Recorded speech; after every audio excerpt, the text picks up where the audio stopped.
You live in like 1947. I do live in 1947. Yeah, I proudly live in 1947. I like the music. Heavenly shades of light are falling. It's twilight time. We're going to talk about the movie Twilight and 17 other things on this, the latest episode of Scooch Ovaries! Scooch over. Hey, can you scooch over? You want me to scooch over? Just a little bit. Scooch. Scooch? Scooch. Scooch. Scooch Ovaries!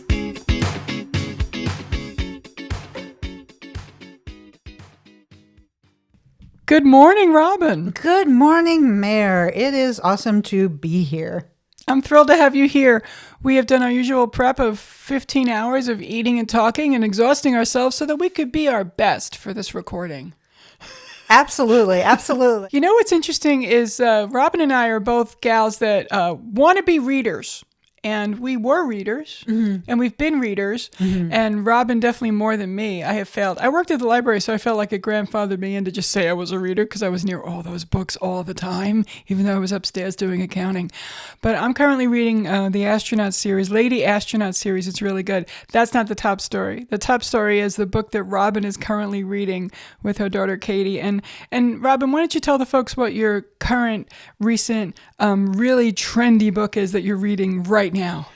Well, no, you guys have heard of it because you know me. I always stay a little bit ahead of the curve. Always. But I'm reading a little vampire saga called Twilight. Twilight? Yeah, I'm reading book 1, which is Twilight, and apparently there's 3 other books. And this might be a controversial take, so if you're mad at me, I'm willing to take it on the chin for this one. That is a terrible book. It's just awful. I didn't know what you were going to say. Only reason I'm reading it is because I love my daughter so much. For whatever reason, her summer in between her freshman and sophomore year of college, mind you. It's not like she's a kid. No. Of college. Her and her friends decided to get into Twilight. She's been having so much fun with it. She asked me to partake in reading it. And so far I'm reading it and I was like, I've never disliked 2 main characters. Like usually you're like, oh, you know, this is the main character. I'm rooting for the protagonist. I'm like, oh, I love my daughter. That's why I'm reading this. Like, oh my God, I want to throw this in the trash bin, take lighter fluid, burn it up. But it's fun because it's not like I'm lying to my daughter. It's not like I'm like, oh, it's great. I'm just like, does it get better? Does it continue to be garbage? You are 15 years too late. YA is usually young adult. Yeah, young adult. But for Robin, it's not because she's a grown person. Very much a grown middle-aged. Do you think that reading it now is, after everything that we've gone through, maybe there have been some rewrites to the book? Because I read it in like 2009, 2010, or whenever it came out. I don't know. Another grown lady, 10 years older than me, gave it to me to read. And I read it, and I enjoyed it. But I love vampires. I just feel like it's a lot of nothing. It's a lot of like smoldering stares and like, are you afraid of me? Don't be afraid of me. I'm afraid of you. You should be afraid of me. I'm like, oh my God, can you guys like do something? It's just smoldering stares and I can't read your mind and it makes me crazy. It was cast perfectly. perfectly. I know your secret. Like, oh my God, do something. Is there an adventure? Maybe I haven't got, although I am like almost like over halfway done with the first book. It's long too. It's really long. And everything's like, oh, I'm so klutzy. And, you know, like, I worry about you all the time because you're very dangerous to yourself. I'm like, you know what?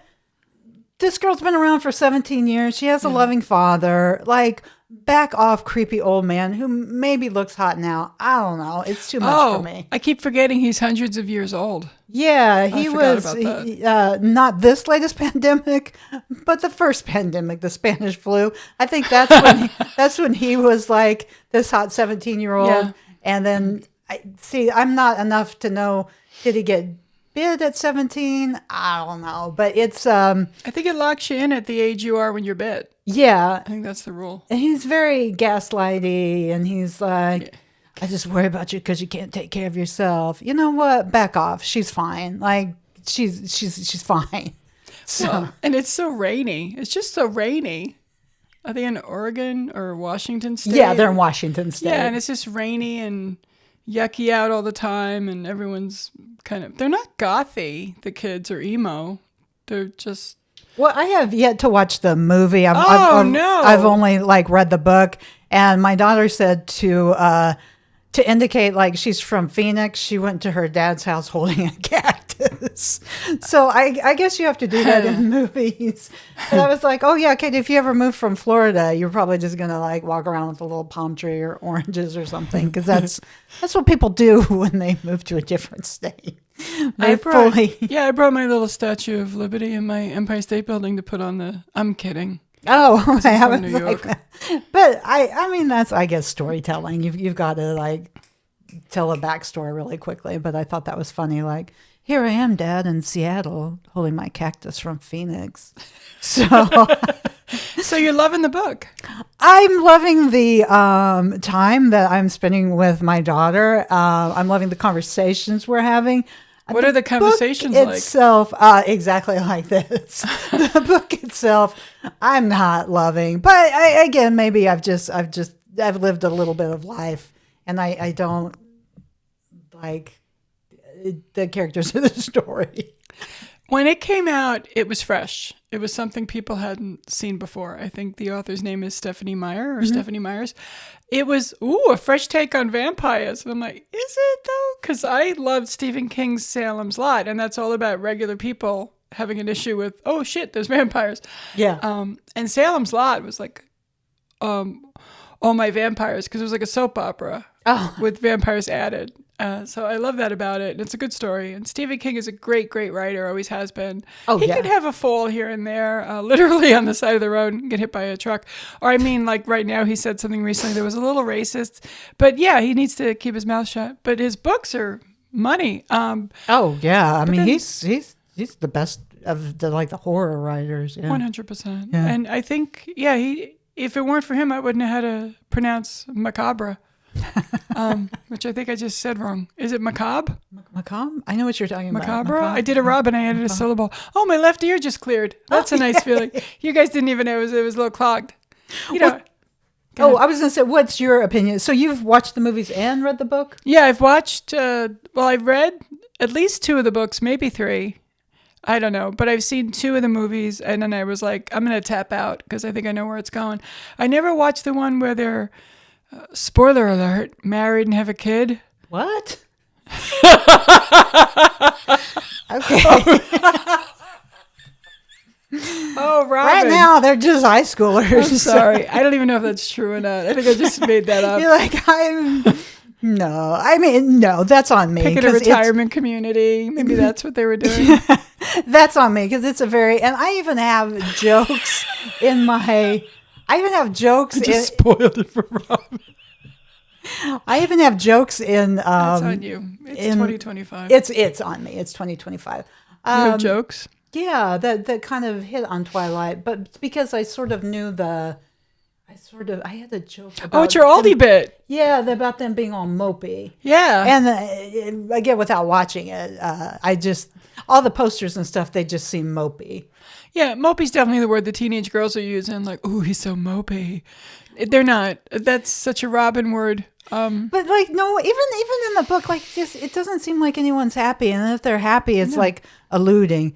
And then every other thing, like, it's such a toxic relationship. Every other thing she like jokes with him about, and then he smiles, and then she jokes with him about it again, and then he's mad.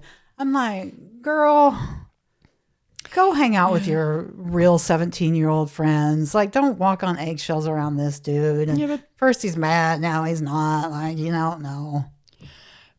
it's not a good lesson for relationships and goals for relationships. But it was kind of cute and funny. It's like when 50 Shades of Grey came out, everybody got excited. I'm like, oh, good, porn for old ladies. Yay. I'm like, oh, shit, that's not porn. That's bondage stories. That's fucked up. But that's just me because I'm boring and old myself. And I didn't think that was something we should encourage in the middle-aged ladies, all that stuff. But, to each his own. You let your freak flag fly. And I'm not calling you a freak. We might cut this out. I'm sorry I spoiled Twilight for you. That's a bummer. Yeah, so again, that's on me. I should have in 2010 watched something, which I don't. So that's kind of what I've been up to as far as entertainment wise is reading Twilight, and it's not great. I do have to say I've been introduced to the character Jacob, and so far he's the only character that I like. Oh, and I like the father, and I like Jacob, and then I didn't like the one friend, and then Katie said, "Oh, Andrew Kendrick plays the one friend." I was like, okay, well I gotta like her because I like Andrew Kendrick. Love Anna Kendrick. Mm-hmm. What's Robert Pattinson's character's name? Edward. Okay, so people were all like, "Oh, you Team Edward or Team Jacob?" And I'd be like, "Team Bella." Because, the whole lesbian thing. But you don't like any of them? Really dislike Bella at this point. You do? Yeah, I might just be Team Charlie. Oh. And maybe Jacob. I don't know. Like, Jacob's kind of like growing on me. And I was telling, this is, again, I'm light years behind like the whole series.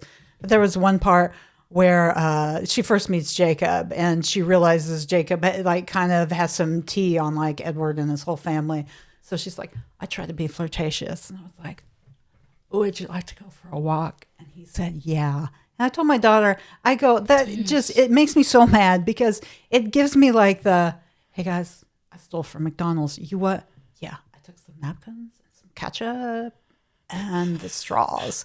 Like, you're not Marilyn Monroe. You just asked him if he wanted to go on a walk, and then you just made it in your head so much. Like, had my daughter not been involved with it, I would have been like, read that part. And I watch some TikToks. I don't like that book. They were both in love with her. Again, or I haven't 17-year-old. I haven't gotten to that part. Well, I mean, let me spoil the. I'm sorry. So I'm. I'm seriously sorry. We cannot go ahead because I've already committed to making this the summer of Twilight. Oh. So some of it can be a little like I know there's Team Bella. I mean, I know like eventually Jacob's going to be a part of it. I know eventually that much. But you're still in the let's get to know them. I just thought it was funny because like the whole thing she built in her head was like, I've never flirted, but I flirted and it turned out pretty good. I'm like, did you, or did you just ask him, do you want to just walk down by there? It's like that movie that came out a million years ago with Harrison Ford and the gal who passed away, Anne Heche. Yeah, where she says to him, they're in a plane for some reason, and she says to him, I just don't know what men want. And he said, just show up. Men aren't looking for anything that deep. If you're there, we're happy. He probably had other words and it was worded differently, but he was trying to make the point that women don't have to do anything to impress men. They're just happy you show up. But women keep thinking they got to do something to impress men and draw them in. When in fact, if you look at the animal world, the men are the ones with the colorful peacock shit going on. Yeah. And I'm always saying, hi, mom, to the red cardinal. I don't know what I'm smoking, but that's a fucking boy. That's not my mom. My mom's like a black or gray bird. The pretty ones are always the boys. Yeah, you're That's right. nature. So, you're right. And men really don't need anything but for you to show up. That's always been a thing. That's right. Even the lion. I mean, the lions are just beautiful. Lionesses. I mean, not to be anti-lioness. They got haircuts. They got shit haircuts to do. Yeah. Like after you have the kid, you cut your hair short so you can just run around. Yeah. Look, we're going to cleanse our palates of the Twilight spoilers, and my guilt is now going to be removed because we're going to touch on something that we're both incredibly excited about. We both saw something recently that made our lives whole. If you're a Parks and Rec fan, scooch up closer to the podcast because they did something amazing. The cast of Parks and Rec got together and they created something on their downtime because they loved working together so much that they said, let's make another show. What was it called, Robin? It was called Philly Justice. And who's in it? Who are the people? Hold on to your hats, guys. It's a lot. My gal, Amy Poehler, her gal, Catherine Hahn. Both of our gals, Rashida Jones. And then it was originally Adam Scott and the guy who never ages. Paul Rudd. Paul Rudd. He's a Kansas City boy. I should know that. Yeah.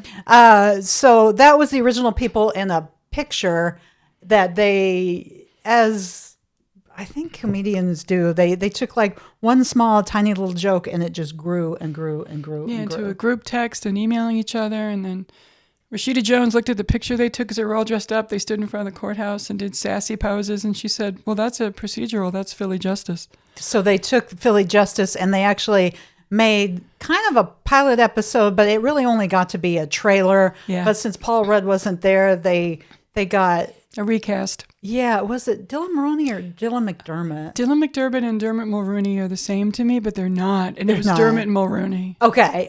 Wait a minute. An equally handsome guy. No, it was Dylan McDermott. I did that wrong. McDermott. Isn't that funny? It was Dylan McDermott. Yeah, because they're interchangeable. Yeah, and it was very funny. And Amy Poehler finally put out the trailer.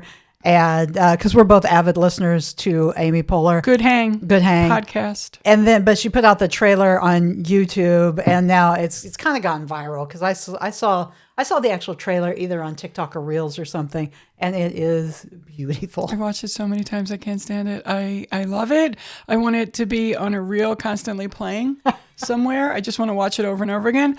They are overacting like nobody's business, chewing up the scenery. They all look gorgeous. The lighting is wonderful. Nick Offerman really chewed up the scene. Yes, Nick Offerman. They told him, we're going to film tomorrow. You're off tomorrow. He's like, well, what are you doing? I'll come. And he plays the judge. And the rest of them, they look like real lawyers. And they were able to do this in the, I think it's what they call the chambers of the Parks and Rec area, the chambers for Pawnee, Indiana.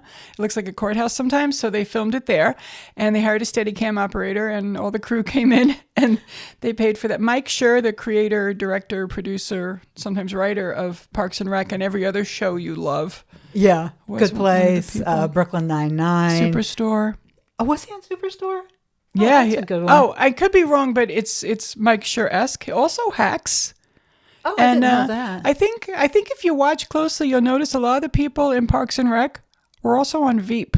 So there's there's a lot of interchange. Exchange. My son's taking ethics class. I should have him watch The Good Place. Everyone should watch The Good Place. Yeah, because he's taking it, and I was like, oh, that's a really interesting topic. And he hasn't really gotten into it, but I should tell him to watch The Good Place because you can really glean a lot of ethics and morality and yeah. So run, don't walk to any streaming service or platform that you can get to, preferably YouTube or Spotify. They have video, and watch Good Hang, the latest episode of the Good Hang podcast with Amy Poehler. That's Good Hang, and you will see Philly Justice. My favorite part is so they reveal that. They all came up with kind of like a synopsis of their own character. Yeah, like a bio. Yeah, like a bio of their own character. They all wrote that. And then you can tell it's because a lot of the scenes, it's just verbatim. The dialogue. The dialogue. Yeah, the dialogue is the bio of their characters. It is so wonderful. It might be one of the best things that I've seen in 2025. Yeah, it's one of the best things because it was not real. And then they were like shopping it to like different organizations. Hey, do you want to buy this? Because we'll, like they were going to put together. They kept saying EPK, which is an electronic press kit. They put together a press kit for a show that doesn't exist, for a trailer they made. for an incredibly adorable thing. And you know, and people are making out in it, and it's just people are changing like they're lawyers or they're, wait a minute, now I'm a judge now. Just watch it, enjoy it. You don't need context. It's just goofy. Yeah, if you like Airplane and Naked Gun, this is like about a 30-second clip of that type of humor. And then the more you know about the behind the scenes, I think the funnier it is. Yeah, and they were all on the podcast talking about it. Mike Schur, one of the producers whose names I forget, Rashida Jones and Adam Scott are all there on the podcast talking about it, and then they all watch together. And of course, they're all sitting there waiting for it to start. And then you hear someone offset say, Amy, are you going to play it from your computer? Because she forgot to hit play, because that's where it was. I think she thought the producer was going to play Yeah. it. So I think she was like waiting for it. And they're like, nope, you have to do it. She's like, oh, okay. She had to put her glasses on to hit enter. It's just delicious. Everything they do. It started me on a Parks and Rec rewatch. Oh, that's a good read. I feel like Parks and Rec is one of those just comfort shows. Like, you know, if you feeling down or you don't want to like tune in to like a new show, you just turn it on. It's like Good Friends, or for me, Bob's Burgers, or just one of those comfort shows. Yeah, and I've been getting into Central Park. I don't know if you've watched that one.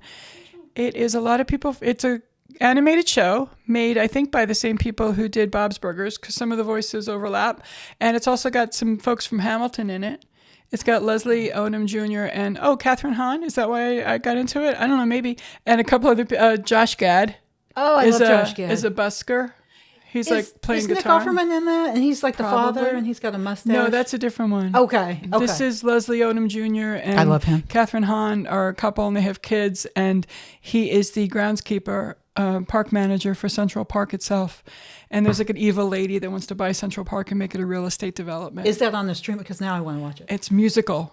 And it is on. Where did I watch it? Where do you think I watched it? Would it be Lord. Peacock?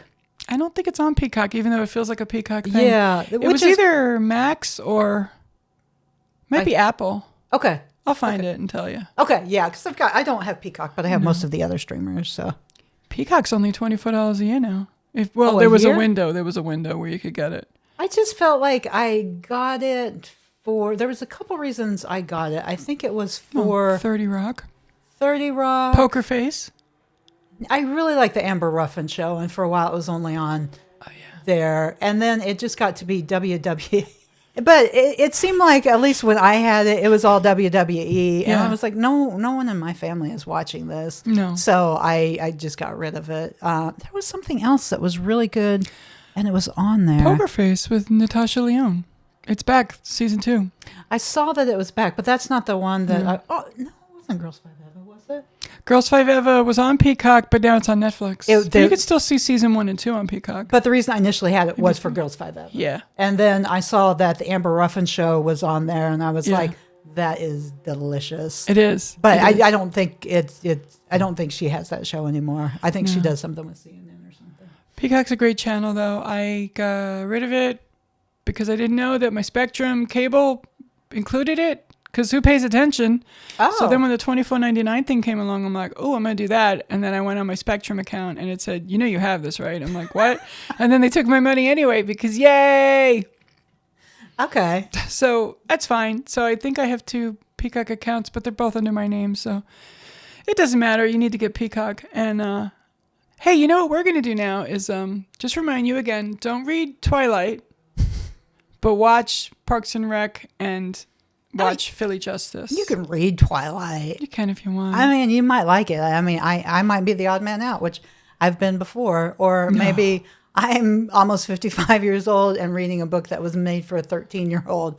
And that's why it's not jiving. But I can't wait till you read Wifey. And Are You There, God? It's Me, Margaret. I read Wifey. Wifey was how I learned about sex. Yeah. And it was very disturbing. It was... Boy, oh boy, because, Wifey. You know, you're like, oh, because I grew up on, like, Tales of a Fourth Grade Nothing, Super Fudge, Blubber, Freckle Juice. Oh, What? these are all Judy Blume books. And then my mom, like, had Wifey, and I was like... Your mom had what? Under her mattress. Did you have Are You There, God? It's Me, Margaret? Or Deanie? think it was the one with the girl with the scoliosis. Oh, scoliosis. Yeah. And she was in 7 Minutes in Heaven in the closet. With Yeah, the yeah, boy. yeah. I still remember that. It fucked me up for life. And but blubber wifey. and I missed that freckle one. juice. What? Yeah.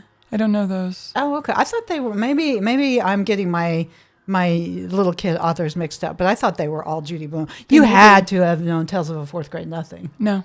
God damn it. I bet it was written when I was like 20. It was probably because I was in the fourth grade when my fourth grade teacher, which is probably my favorite teacher of all time, shout out Miss Ringett, you probably never hear this, but she read us Tales of a Fourth Grade Nothing. Oh. And then it was about a fourth grader who had like a little brother named Farley Drexel, but they called him Fudge. Oh. And boy, was Fudge a handful. That He was sounds like familiar. a little fella who just got into everything. And then they had a sequel, and they called the sequel Fudge, but then Fudge became the middle child, and then they had a little girl, and I can't remember her real name, but they nicknamed her Tootsie. And so it was always on the perspective of the older brother, because he was like, can't I just be a kid? I got a brother named Fudge and a sister named Tootsie. Oh. Yeah. So I missed that whole book. Yeah, that was all Judy Blume. And I then love she Judy got Blume. a little risque with the wifey. Wifey was hot. Yeah. We won't get into that. But what we will get into is segments that didn't make it as segments. Robin, do you have one for us? I do. I'm going to do mine first then. Okay, yes. Is that all right if I do mine? Absolutely. Fantastic. Hey, how did we not run out of phone numbers yet? Oh. Mm-hmm. Okay. Not a segment. Okay. Because Don't I know discuss. the answer. Oh. Okay. Well, tell me the answer now. That's why sometimes you have like new area codes. Oh, that's right. Yeah. Okay, that's Yeah. why. Because What a great segment. But I worked for Voice. Well, it's now T-Mobile, but it was Aerial then Voice Stream. So Pop quiz, hot shot. What was your original area code in Kansas City? well, I grew up in Savannah, and my number Sorry. was 816-324-5522. No. What do you do? What's your mother's maiden name? What are you doing? 816, you say? Uh-huh. Okay, because in New York. No one's gonna call my number. No, they're not. It's dead. And now It's dead. it's someone else. I lived in New York on Long Island, and it was 212, and everything was 212. And then they said, holy shit. And then they said, just Manhattan's 212. Queens will be 718. Long Island, you're going to be 516. Yeah. And now they've added like a 9 something. And I'm like, what's happening? Well, when I first moved to Tampa, it was 813, 813. and then it was the 727. Yeah, because Spring Hill was 813, and then it changed to like a 904 or something. Yeah, even Missouri, 816 was like almost half the Yeah. state, and now it's like 660, and there's a different, used to only 913, used to be the only like kind of Kansas area code, and now I kind of had a relative call me a few years ago, and I was like, what, in the Sam Hill? And they were like, no, it was like a new area code. And this kind of riveting edge of your seat stuff is why you're tuning in for the content that brings you depth. It's not just surface shit. Okay, this was a horrible segment, but now it was a segment. Robin, give me a segment that didn't make it as a segment. If arson was found in a fancy university, would it be called Poison Ivy League? Could you say that again? What's arson? No, arsenic. Sorry. Oh, because that's setting stuff on fire. Okay. Yeah. If arsenic, like arsenic and old lace. Yeah. See, I'm talking like you. if this new fancy fangled play everyone's talking about, arsenic and old lace, if arsenic was found in a fancy university, would it be called Poison Ivy League? That's fantastic. Yeah. You've got to keep that forever. Okay. That's a good legit bit. You're like, just say the poison, don't say arson. Oh, no, I like the, no, I think that's good. Okay. See, we do this podcast so Robin can get material for open mics that she goes to at, my phone is trying to talk to me. Look at how Siri's lighting up like nobody's business. Yeah, it's everything. Now you're gonna get all. I'm not sure what you're trying to edit. Jesus Christ. Anyway. I was gonna say now you're gonna get all sorts of ads about. Poison Ivy? Yeah. Fuck. Okay, another segment that didn't make it as a segment. Have Russia and the Ukraine tried resolving the conflict by sharing a cheesecake like on the Golden Girls? Because I feel like that might help. And it was always cheesecake at like 11:30 at night. Yeah, with coffee. Makes sense. Yeah. You got one more? I got one more. If Tom Jones would have had a canine, would his song been called "What's Up, Puppy Dog"? Woof, woof, woof, woof, woof. Ladies and gentlemen, boys and girls, everyone else, we want to thank you for tuning into this latest episode and remind you, come back next week. We'll have a special guest. And don't forget, put comments below. Let us know what you think of what's going on. Yeah, and don't tear me up too much. I mean, if you like Twilight, that's fine. You know what? I got friends who like all sorts of things and I don't. So, don't come after me. You can say like, oh, hey, here's my opinion. Don't come after me, though, because if you do, I honestly probably won't read it. Come after your heart, because any engagement is good. Ladies and gentlemen, boys and girls, everyone else, thank you for coming and playing with us on this, the latest episode of Scooch Ovaries! Scooch over. Hey, can you scooch over? You want me to scooch over? Just a little bit. Scooch. Scooch? Scooch. Scooch. Scooch Ovaries!